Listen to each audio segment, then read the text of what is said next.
કિન્નરીસ કિચનમાં તમારું હાર્દિક સ્વાગત છે.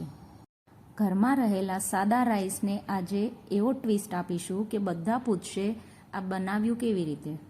આજે રાઈસ નહીં પ્લેટમાં બનાવીશું સ્વાદનો એવો સરપ્રાઈઝ કે પહેલી બાઇટમાં જ દિલ જીતી લે.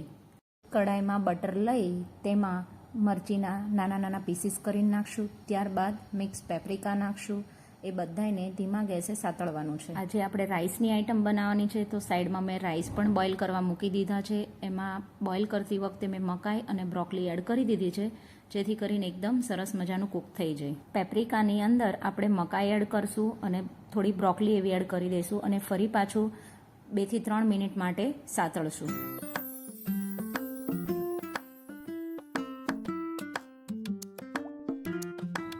આપણું બધું જ વેજીટેબલ સરસ મજાનું સતળાઈ ગયું છે, તો તેમાં 1 ચમચી એવી મેંદાનો લોટ નાખશું. થોડીવાર પાછું સાતળશું અને તેમાં 1 ગ્લાસ જેવું દૂધ એડ કરશું. ત્યારબાદ તેમાં સ્વાદ અનુસાર નમક, ચીલી ફ્લેક્સ, ઇટાલિયન સિઝનિંગ અને ઓરેગાનો નાખશું. આ બધું એડ કર્યા બાદ થોડો ઉબાલ આવે એટલે એમાં આપણે થોડું ચીઝ બી એડ કરી દઈશું. તો રેડી થઈ ગયો છે આપણો સરસ મજાનો એવો પેપ્રિકા સોસ. તમે જોઈ શકો છો એકદમ ઘાટો બી નથી અને એકદમ પતલો બી નથી.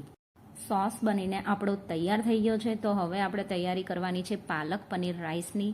તો તેની માટે એક પેનમાં મેં પાણી મૂકી દીધું છે. તેમાં થોડી પાલક બોઇલ થવા મૂકી છે.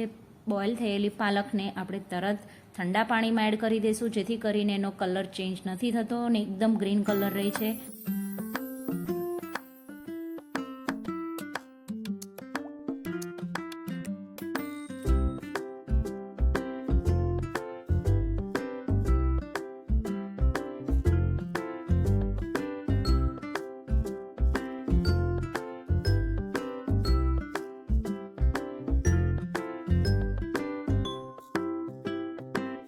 કેવી લાગી આજની આ રેસિપી?